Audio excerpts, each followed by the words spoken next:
Well, good morning from St. Bart's in Midtown Manhattan. My name is Peter Thompson. I serve as the vicar and interim rector, and whether you're joining us here in person on Park Avenue or online at stbarts.org, it is a great pleasure to welcome you to the forum where each week we have sacred conversations about the things that matter.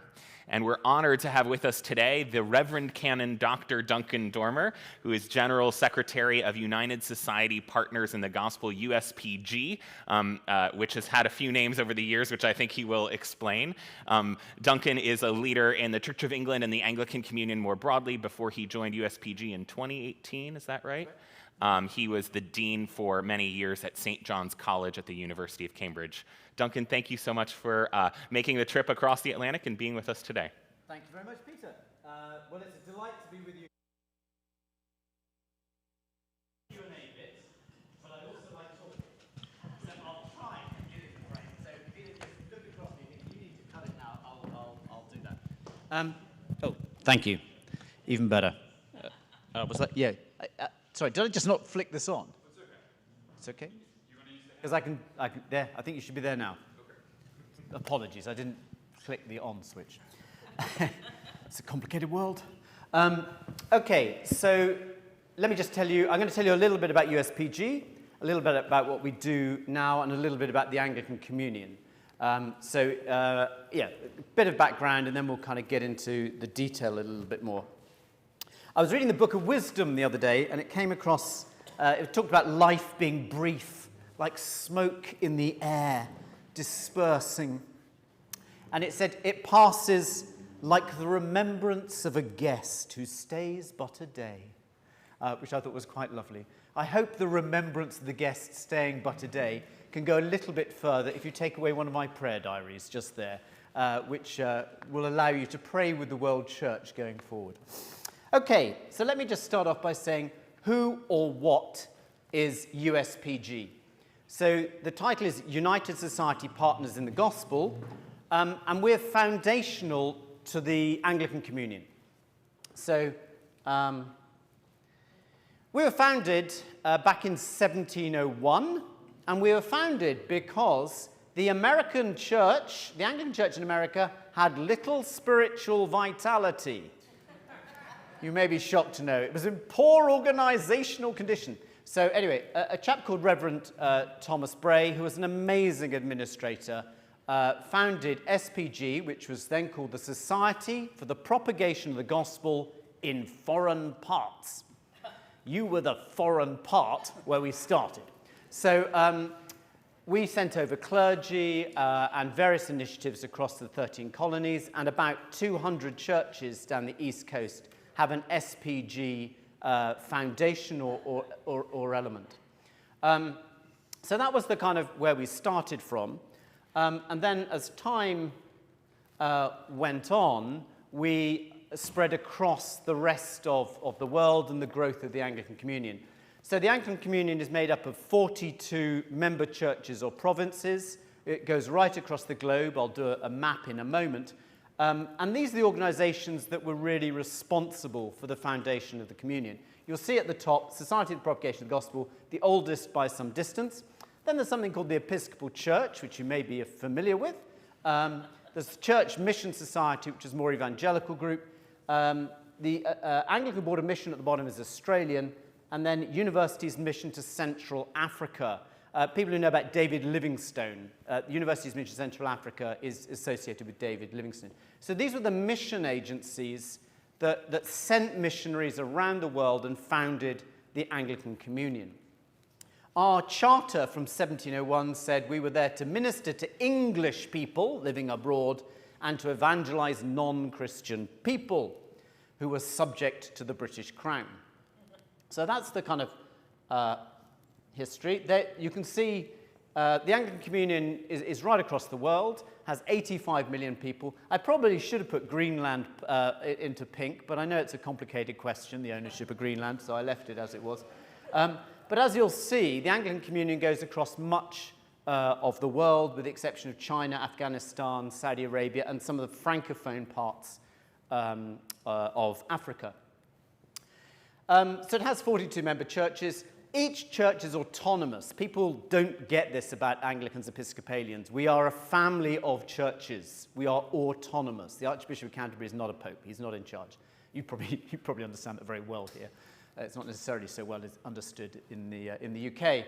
This is a picture, actually, of the Archbishop of the Episcopal Church in the Philippines, who's dancing a traditional eagle dance from a North Filipino group, which he's from, called the Igorot. So, glorious diversity amongst the Anglican Communion, really. It's a little bit like, it's not a global brand, it's a huge kind of diversity of contemporary forms. Locally designed groups aimed primarily at the domestic market, is the way that someone has put it. It's very localized, very contextualized, the Anglican identity across the world.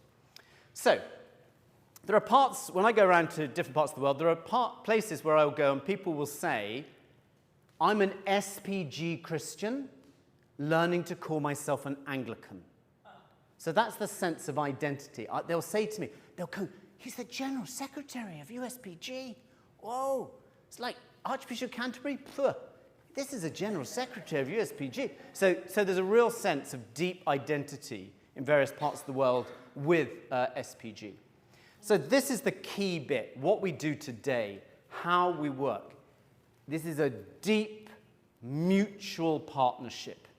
This is two-way. As sisters and brothers across the world, we learn from one another. It's a deeply mutual thing.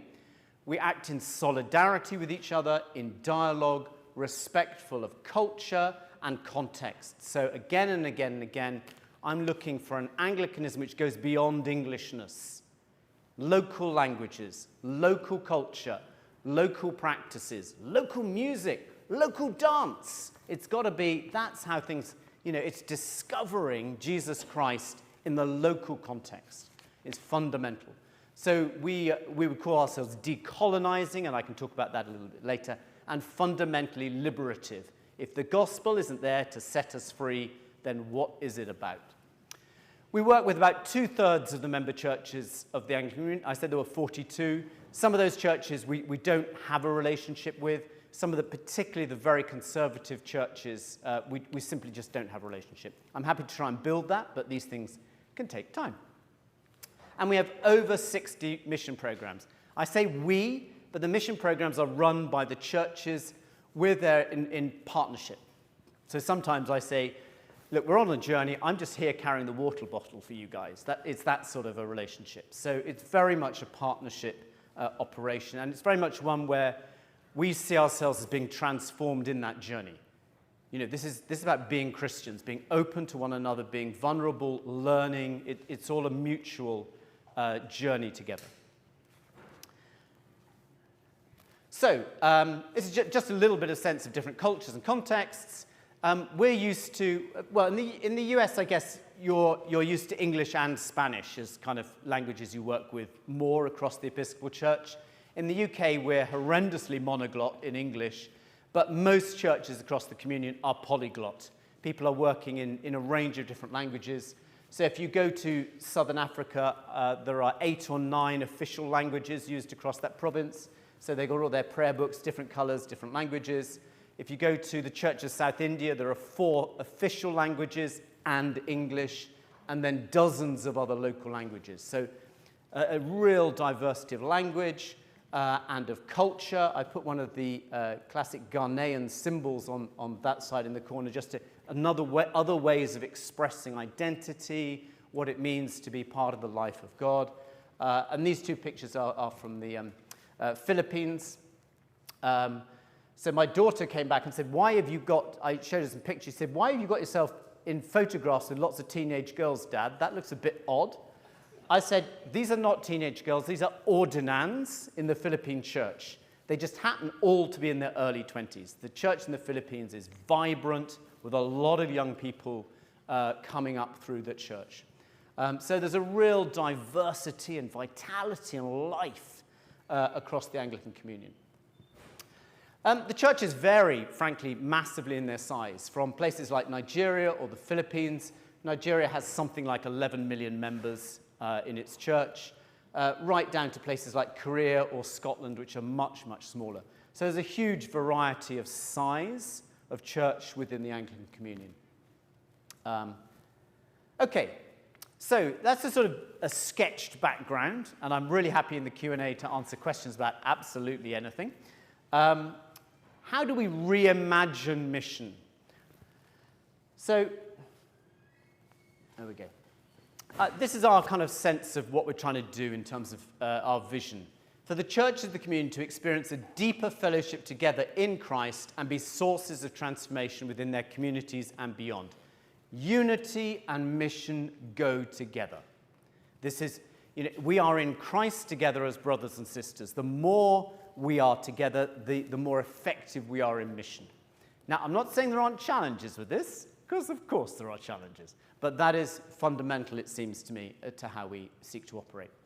So what we try to do is we're always working in partnership, and we have three basic goals: to rethink mission, to energize church, to champion justice. And the three are constantly in relation to one another.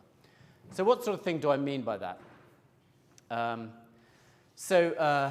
enough, this woman was, this is Bishop Vicentia of Lesotho. She was in fact preaching yesterday morning in your lovely cathedral of St. John for the new dean for Winnie. So rethink mission. Don't be conformed to this world.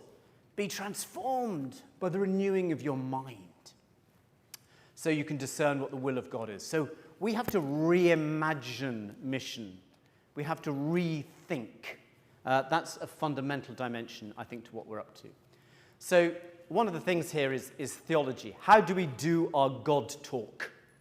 And for us, theology is integral to who we have been over the last 300 years. So how do we talk about God? How does that work? So one of the things we've done is we've set up a program called Feast, Fellowship of Anglican Scholars of Theology. So we are bringing together scholars from right across the globe, completely different contexts, to talk with one another, men, women, lay, ordained, different languages, different contexts, to explore how we do our God talk together, to build up a cohort of people who can form the next generation of writers, teachers, etc. And a key part here is unthinking the West, unthinking the Eurocentric approach or Atlantic approach to how we think about the world. And clearly, I belong to an organization which has been around for 325 years. Our history has been completely wrapped up with the British Empire in all sorts of ways, just as your history in this country has been tied up with genocide and slavery and there's incredible harms to different groups within the Americas as a whole, but within this country. So those dark, difficult histories are part of the things that we are constantly wrestling with, because they have legacies which go on generation by generation. So questions of repair, reparatory justice are some of what we're doing, and a lot of that goes on up here. A lot of it is up here. It's unthinking the way that we have approached our theologies. So that's a key part of what we do. So, for example, this is a webinar we had on Maori theology of liberation. So explaining what it means to come at this from a perspective of a Maori person in New Zealand. Energizing church. Jesus says, I've come that may have life and they may have it abundantly. So this is a cohort of emerging young leaders. So we identified leaders across the communion, bring them together for 3 weeks into a residential context where they get some theology, some mentoring, some leadership, and then that cohort goes on and will be coached throughout the year online. So trying to build up a global fellowship of young leaders to shape the communion going into the future. And we've also done some stuff around executive leadership. So this is theological principles in Africa, trying to look at how we can strengthen and make theological colleges in Africa sustainable over the next 20 or 30 years. So these are just examples of some of the things. some other thing, there we go, some of the things we're trying to do. And then thirdly, championing justice. So one issue is ecological justice. We know about the climate crisis. How can churches be equipped to talk about and to address the climate crisis? So we have a campaign which works across the Church of Tanzania, Central Africa, that's Malawi, Zimbabwe, Zambia, Botswana, and across the Indian Ocean, Seychelles, Madagascar, and Mauritius. And this is an area, particularly down if you look towards Madagascar and Mozambique, there's been a real increase in quite violent cyclones coming in there over the last 10 to 15 years. So we're doing quite a lot of work with, across those 7 countries, 2,000 churches on issues of ecological justice, sustainability, advocacy in relation to government. So quite wide-ranging. Another issue that we're looking at is anti-human trafficking. So we have a big conference coming up in northern India on helping to resource churches to tackle human trafficking issues across South Asia and then round to the Middle East, because a lot of people from South Asia are trafficked into the Middle East. So if you can join those churches up so they're talking to each other, you can develop practices which can either prevent or protect or help people who have been trafficked. So that's a really good example of practical, challenging work that the churches are engaged in. So these 3 kind of interact with each other. So on our championing justice, we have racial justice issues, gender justice, ecological, economic justice, and humanitarian response, and that engages with the questions of rethinking mission. Theology is done. It's not an abstract thing. We do theology. It relates to practice. So there's a constant move between practice and thinking, the articulation of it. But none of this works unless you strengthen the church. So leadership work, capacity building, engagement of young people, moving people around the globe so they can share and experience things. So that's the kind of circle that we have going on in terms of what we're trying to do for mission. I'm now kind of come towards the end, and I just want to talk about one particular piece of work that we're doing, which is in Barbados at a place called Codrington. So we have a shameful aspect to our history in that in 1710, we were left an estate in Barbados, 700 acres, upon which there were enslaved African men and women.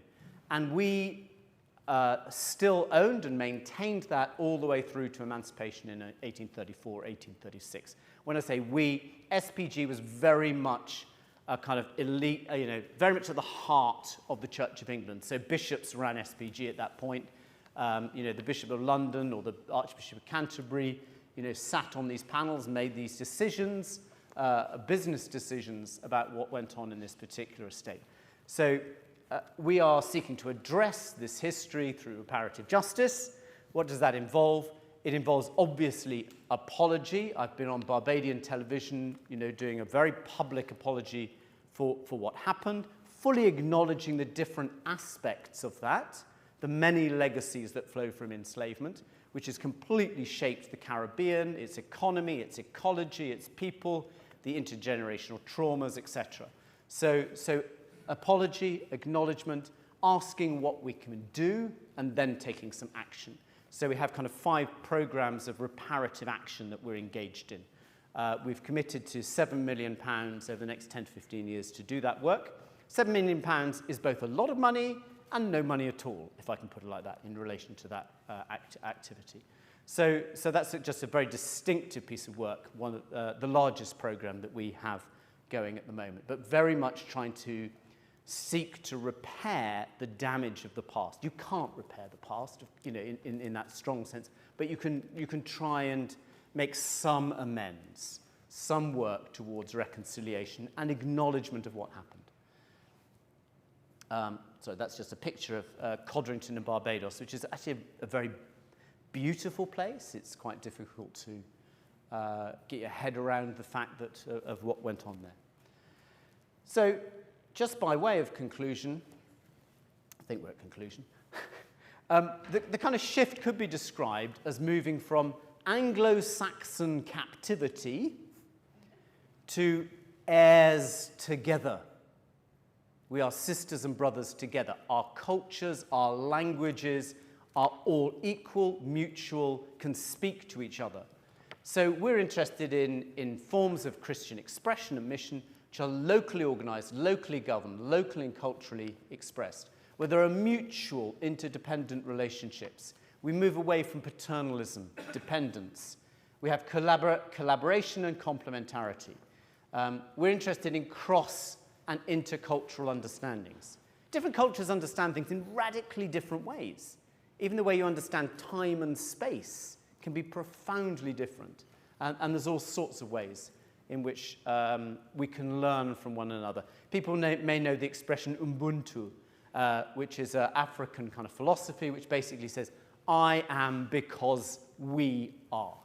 So the sense of the communal shaping the individual in a profound way, which obviously cuts up against sort of the Western tradition, particularly the Anglo-Saxon tradition of individualism.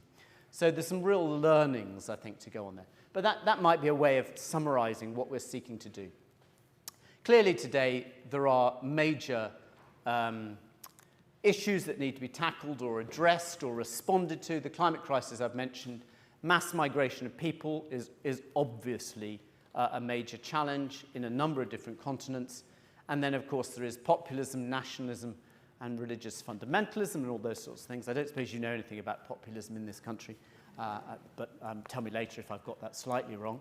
But we're seeing that rise in Europe as well.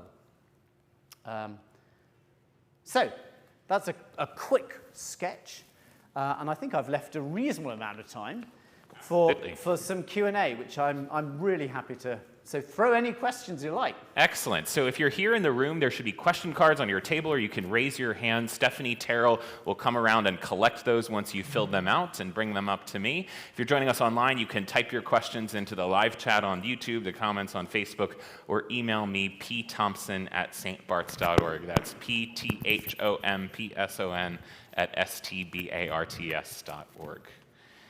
While we're waiting for those, Duncan, in your sermon this morning, which some of us have heard already, but many of us will hear at 11, you talk about DEI, which you may or may not know is a little bit of a hot-button topic here in the U.S., but it strikes me that DEI is threaded through a lot of what you're talking about and a lot of the work you do with USPG. So I'm wondering if you can reflect a little bit on DEI, its connection to the gospel, and the work you're doing. I would be lying if I didn't say I was slightly aware. I mean, it's really clear if you look at the New Testament, you look at early church communities, they are diverse. There's no doubt about it. They are inclusive. There's no doubt about it. Paul talks about men and women free and enslaved. That's massively radical to say in a community that a free person and an enslaved person can sit down together as brothers and sisters in Christ. Greek, Jew, barbarian, as they call the those out beyond the line, as it were, in terms of Romans. So it's incredibly inclusive. If you look at the lists of people in Corinthians, for example, and the names, you'll see just how varied those early Christian communities were. And if you read the Epistle of James, you'll see some very, very strong statements about being the poor and marginalized being included, just as in today's gospel reading, when you hear it a little later, if you haven't already heard the gospel reading, Lazarus and the rich man. So there's no question in my mind that the early church is about diversity, it's about equity. We are equal before the cross. There is no status. We are equal before the cross. So those three issues are fundamental, I think, not only to how Christian communities could be, but also the kingdom of God. You go to the book of Revelation, all the nations shall come. It is radically inclusive. Or one last point, you go to the day of Pentecost. People hear the word of God. Do they hear it because suddenly they know how to hear Hebrew or Greek or Latin? They hear it in their own tongue. Every language, every culture, every context is completely equal. So I think in that sense, DEI, anyway, is is foundational to how we are as a Christian community. How that translates, of course, to kind of secular appropriations of that is another matter, which I won't necessarily go into in your political context, because I'm an ignorant Englishman. But I think it's foundational to Christian living. And is your approach to DEI and your work controversial within the Church of England or larger English society? I don't think so particularly. I mean, until about I've got a staff of 30. I live in South London, which is wonderfully diverse in terms of culture and background. And until literally a few weeks ago, I was the only white man on the staff. So we're quite a diverse staff body. And that, for me, is a massive gift. I've got people I can learn from, which is great. I can speak English. I can just about do a bit of French, but I'm useless. You know, many of my colleagues speak 3 or 4 languages. You know, this is a gift, a huge gift. I don't think it's controversial. I don't think it's controversial in principle. I think what happens is, in practice, you go to communities and churches and say, well, this is how we do things here. You know, well, this is just, you know, it's that sort of thing. And the English, of course, are not quite as explicit about stuff. So it's just quite, this is how we do things. So I think it's a bit more like that you're fighting against. I don't think it's fundamentally problematic for a priest to say we are all equal in Christ, full stop, end of. So we have a question from someone who wonders if you can speak more about specifically how the reparations you're talking about will work. What will you do with that £7 million? Sure. What kinds of projects? How did you make those decisions? Sure. Okay. So let me start with how we made the decisions, because that was really simple. I went to Codrington. We had a meeting, table in between us, and the people who now run Codrington, called the Codrington Trust, the person leading it said, this is going to be a tough set of negotiations. And I said, what do you want? And they said, they outlined a number of programs, and they said, we think this is what it'll cost. I said, that's fine. It's not my job to say what this should be. It's your job to tell me. So in that sense, we simply agreed with what was proposed from the Barbadian end. So that's the first thing. In terms of what we're doing, let me just sketch through those quickly. Clearly, the first group of people to whom we have an obligation are those who were enslaved and who died on that estate. Now, we can't do anything for them. What we can do is we can memorialize them. We can find the burial grounds of those who were enslaved, which are unmarked. We can find those, and we can memorialize them, we can remember. And we're consulting the local community on how we do that. We've located 2 burial grounds, and we're also working with a team of archaeologists so that we can have a greater understanding of that. And at the same time, training up-and-coming young students in the Caribbean so they can own their own archaeological work, because at the moment it's still dominated by people who look like me from America and Europe. So that's part of what we're doing. So that's the first thing. Second thing is a lot of people who are living on the estate are still tenants with all the history and baggage that brings. So putting them into a position where they own their own house and their own land. So that's the second thing. Third thing is we're looking to do entrepreneurial business loans and educational scholarships for people in the area. So that's kind of quite practical.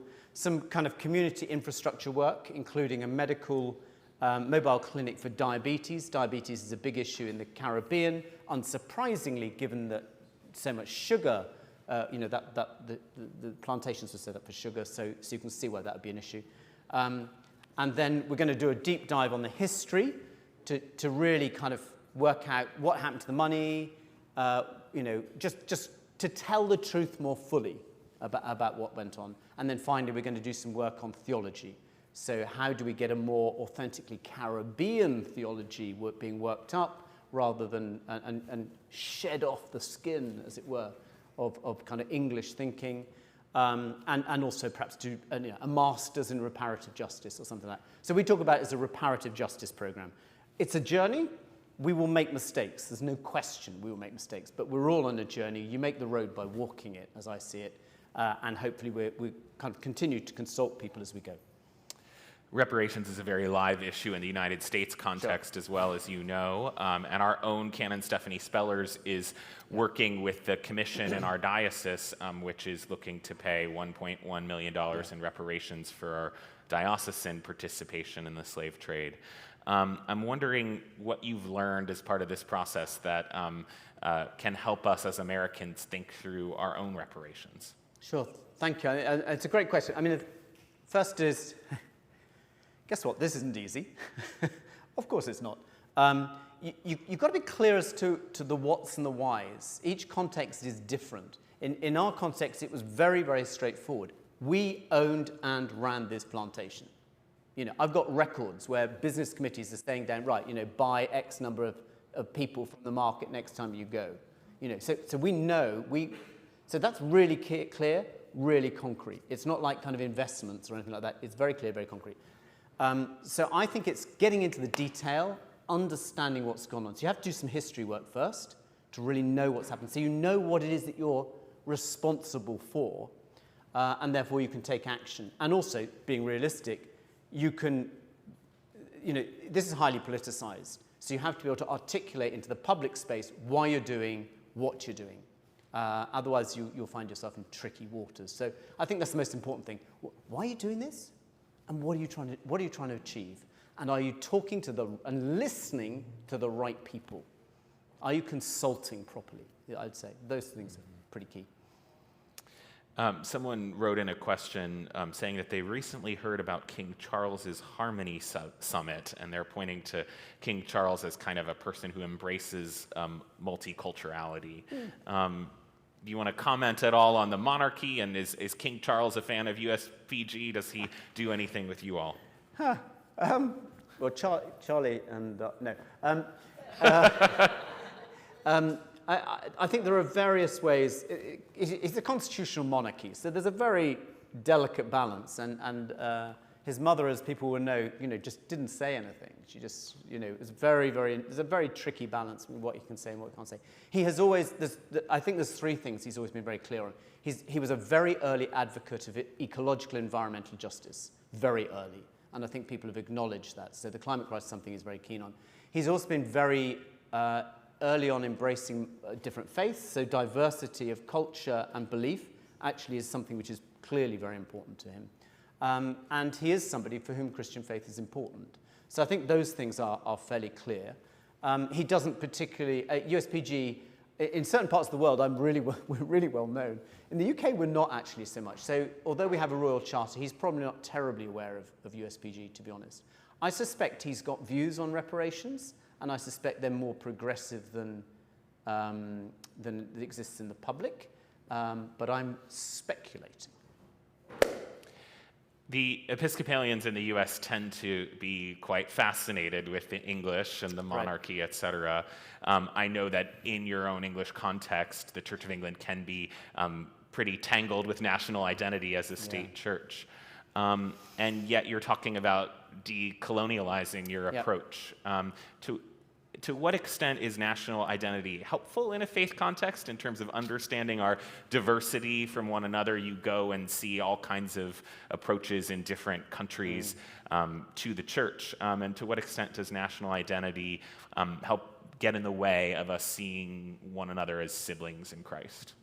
That's a great question. I'll be honest, the more I'm in this job, I think the less English I become.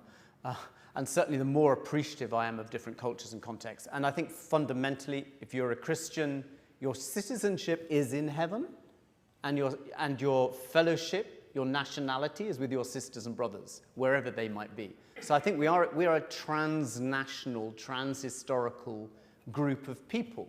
So I think nationalism, national identity is very much a secondary thing. We are baptized in Christ. That is our fundamental, foundational identity. National identity is a secondary. So I'm very, very suspicious of stronger statements of nationalism and Christianity being aligned. I think that's hugely problematic. I think it becomes, frankly, heresy and blasphemy quite quickly. So I think that is very much a problem. You have it in particular shapes in this country, and I look at that and I find it, whoa, that's kind of shocking and startling. But then equally, I think people would look in on the UK and say, you're an established church like this must be really problematic. I think it is quite problematic, actually. I don't think most people in the Church of England understand how it is. They see it as a privilege, and it is a privilege, but I think it is also difficult, because I think historically we have been linked to power, to elite, there are not that many, we haven't connected with what we would call the working classes, particularly within the Church of England, and I think that's a problem. So I think there are entrenched challenges within the church, is the way I think I put it. You work across the world, and someone wonders if you can reflect on what it's like to work with folks who have very conservative theologies. Your theology is well considered, but doesn't seem to be conservative in a way that you probably encounter all the time. Sure. I think the first thing is just to be really, really clear that you respect fundamentally different people's churches, their agency, their autonomy. So I'm not there, because you can be a liberal, progressive, neo-colonialist coming in imposing your own values. That is just not my business at all. I'm not there. I'm not a doctrine commission. I'm not a cultural imperialist. That's not how it is. So I'm there to be with people in different contexts, whatever their views. Clearly, there are churches I'm in which don't ordain women. I have a bit of I have a problem with that. That's not quite where it's not where I am at all. I think there's a missed opportunity, but it's not my business to proselytize and say, this is what you should be doing, this is what you should. That's not the business. I think that's one thing to say. And I think the second thing to say is to really understand local context, local politics, local challenges. Many churches, many sisters and brothers across the world, issues of poverty, the climate crisis, refugees, the economy, corrupt governments, 101 other things are dominating their lives more than differences about particular aspects of church life. So yeah, there are moments of tension. I mean, I'm a senior male person going into context, and some people are highly deferential. At a personal level, I find that quite uncomfortable. But it's part of the culture, so I have to kind of, I have to live with that and try and acknowledge in my own ways people's humanity, even though, in some cases they will touch my foot. They will kneel and touch my foot. In parts of Asia, for example, as acknowledgement of, that's quite uncomfortable. But you have to be with the people you are with on their terms, not yours. You work across the Anglican Communion. For decades, one of the hot button issues has been sexuality. What is that like on the ground when you work with partners who have different opinions about theology and sexuality? I think, again, I'd kind of answer in a similar way. It's about culture and context. I mean, in the West, we've developed particular ways of thinking about sexuality. Those are not necessarily the categories and the ways that people think about that in other contexts. So the shape of the challenge is actually different within different contexts. So, for example, if you take same-sex relationships or homosexuality in parts of Africa, they may not be approaching that from, this is about sexual activity. They may be approaching it from a relational point of view, thinking, how does that fit within my clan system? How does that fit within my tribal group? I don't quite understand that. It doesn't, I'm struggling to work at it. So they may reframe the issue in quite a different way. So I think that's one thing just to be aware of. And then I think one also has to be profoundly aware of the local politics and the way that religion and culture are very interspersed. I mean, as indeed, from an outsider as an Englishman, it feels like in this country they're very kind of interspersed in quite, despite your separation of powers allegedly, it doesn't feel remotely like that. So the same is true in other places as well. Yeah. You work across the Anglican Communion. In some ways, we have an Anglican Communion today, in part because of USPG, for better or for worse. Can you talk about the future of the Anglican Communion? We're at this interesting moment. Not everyone completely understands what the Anglican Communion is, but what is it going to look like in a few decades? And we're waiting with bated breath to find out who the next Archbishop of Canterbury is. What will that person's role be going forward? A really interesting question. I mean, because I work, this is the sea I swim in, if I can put it like that. I have to say I'm very much more optimistic than most people. A lot of the kind of press, certainly in the UK, is, is very deeply parochial, as if everybody out there can't be trusted and they're complicated and they're different. It's very deeply parochial. My experience is joy primarily. Just being with people in different cultures and contexts, I find an immense joy. It's being with sisters and brothers.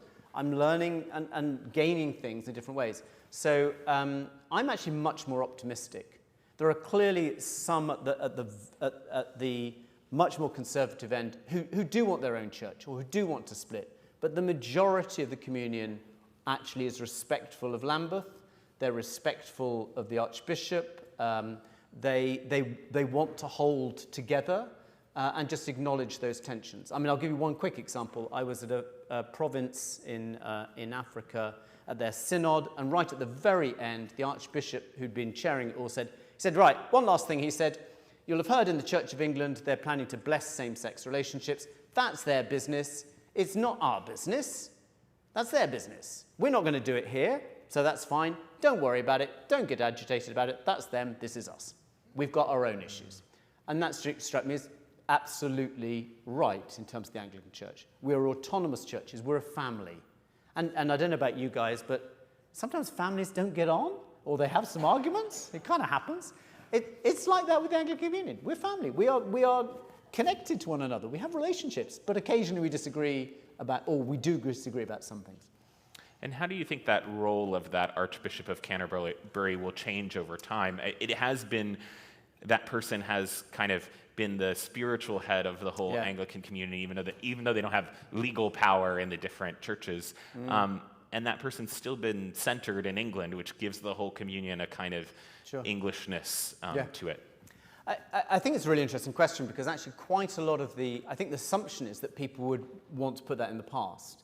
But actually a lot of the primates, a lot of the archbishops around the community quite like the connection to Lambeth, because they like the historic connection. They want that sense of it going back to Augustine, to the 7th century and all the rest of it. So I think there is a valuing of that tradition, of that history. It's like, this is where we've come from. But I do think it's, their role is clearly changing. I don't know exactly how the shape of that will work. We'll see how it goes. I don't know that the next archbishop will spend quite so much time as Archbishop Justin Welby did, sort of buzzing around the world, seeing everyone. I don't know how necessary that is, if I'm really honest. But we'll see. Within the Church of England, there's clearly a very wide perception of deep tension between these two roles. I think it's overplayed a bit, to be honest, but there's certainly a profound feeling of that within the Church of England. Final question as we end. You were an academic, a college chaplain. You lived the kind of cloistered university life for a while, and now you're traveling the world. What has most surprised you about this work, and what gives you energy as you continue to do it? What surprised me? Gosh. I mean, well, I think it's just been an immense privilege, to be honest. I have changed as a person. I've changed more in the last 7 years than I had before that. And I've changed because I've been with compassionate, courageous, humble individuals who in their context are making changes which affect people's lives, and lives are being transformed. So for me, it's been a spiritual, transformative journey, and I feel hugely privileged to have been in this sort of role. It probably helped. By personality, I'm a bit of a spontaneous person, and I'm not a very kind of kind of guy. So that makes it kind of easy, because I like meeting new people. I like being in new places. So that's made it easy. But it has changed me, without a shadow of doubt. It has changed me, and it's been a privilege. Please join me in thanking the Reverend Canon Dr. Duncan Dormor. Thank you.